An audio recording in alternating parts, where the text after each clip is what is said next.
और इस मनुष्य जीवन का मूल उद्देश्य केवल परमात्मा प्राप्ति, भक्ति करके सतलोक जाने के लिए ही ये मनुष्य जीवन प्राप्त होता है। जो क्रियाएं हम करते थे, संतानों उत्पत्ति,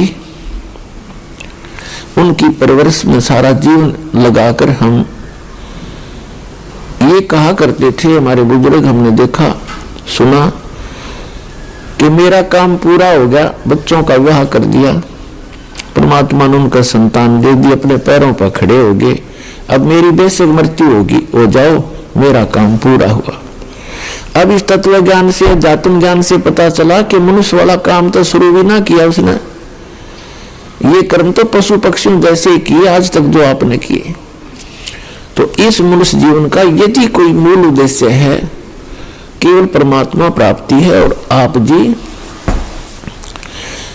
जिनको ये मानव शरीर मिला है, ये एक ड्रेस है, ड्रेस, पोशाक, इसको संत भाषा में चोला बोलते हैं, चोला यानी कपड़ा। तो ये वस्त्र आपको अन्य प्राणियों से भिन्न प्राप्त है, तो इसका कोई काम भी भिन्न है, और उस काम के बिना इस मनुष्य जीवन का कोई यूज नहीं। चाहे कितने कोठी बना लो, फैक्ट्री लगा लो, या चाहे कितनी कार खरीद लो, एक सेकंड में मृत्यु हो जाती है, सब कुछ धरा धरा रह जाता है, और हाथ मसलता हुआ हारे हुए ज्वारी की तरह यह प्राणी यहां से शरीर छोड़कर चला जाता है। जो भक्ति नहीं करता और भक्ति कर रहा है नकली गुरुओं के पास, वो भी हारे हुए ज्वारी की तरह ही जाएगा।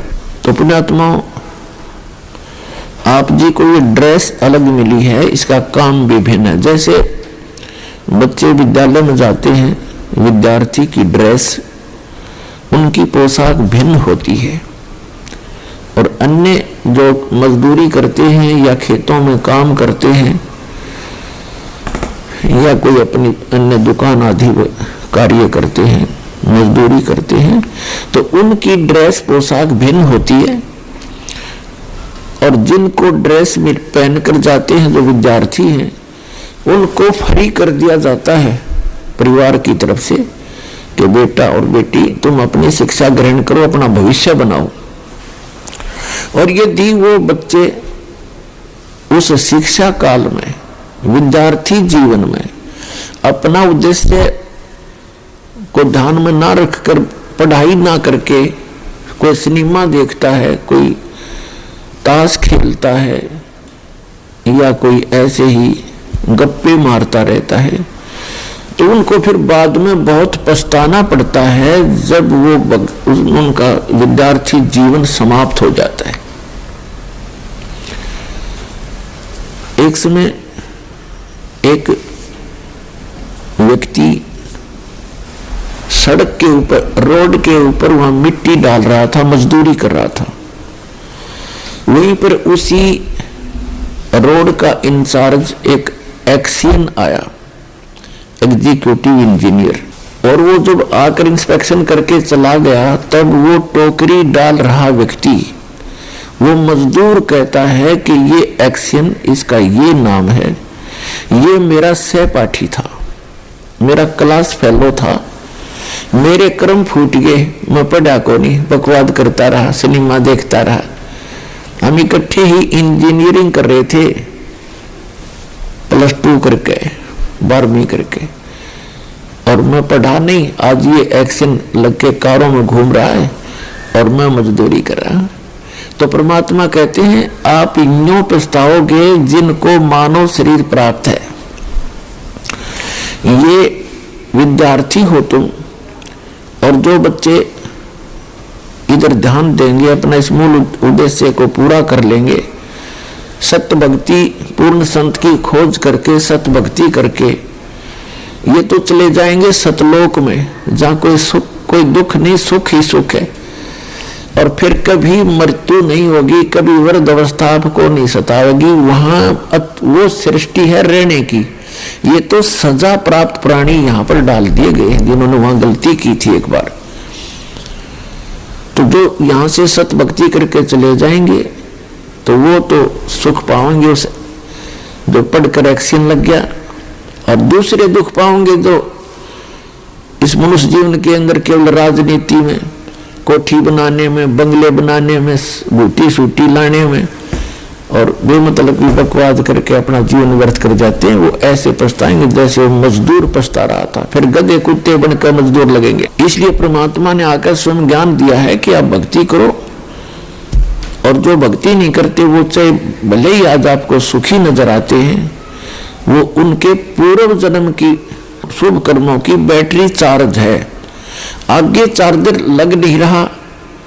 तो जब तक पूर्व जन्म की बैटरी चार्ज है यानी पुण्य कर्म है वो उनके चलेंगे, तब तक तो उसको कोई परेशानी नहीं होगी। और जब परेशानी आने लगेगी, बैटरी डिस्चार्ज होगी, पुण्य क्षीण हो जाएंगे, फिर उस पर कहर पे कहर टूटेंगे। तो इसलिए जो आज सुखी है उसको भी चार्जर लगाना पड़ेगा, यानी सत भक्ति रूपी ये साधना इस दास से प्राप्त करनी पड़ेगी। क्योंकि विश्व के अंदर इस दास के अतिरिक्त किसी के पास सत भक्ति नहीं और सच्चा ज्ञान नहीं, सब गलत ज्ञान प्रचार कर रहे हैं।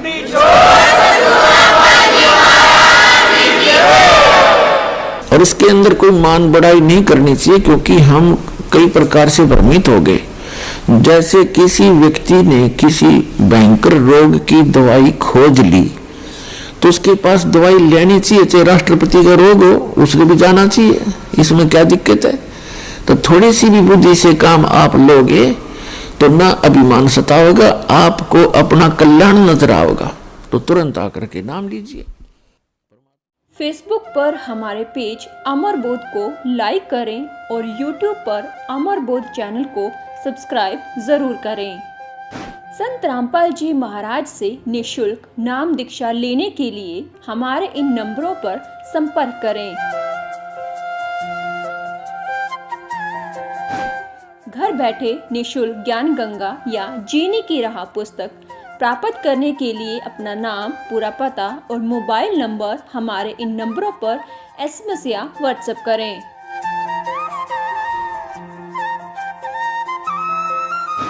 अधिक जानकारी के लिए हमारी वेबसाइट supremegod.org पर विजिट करें।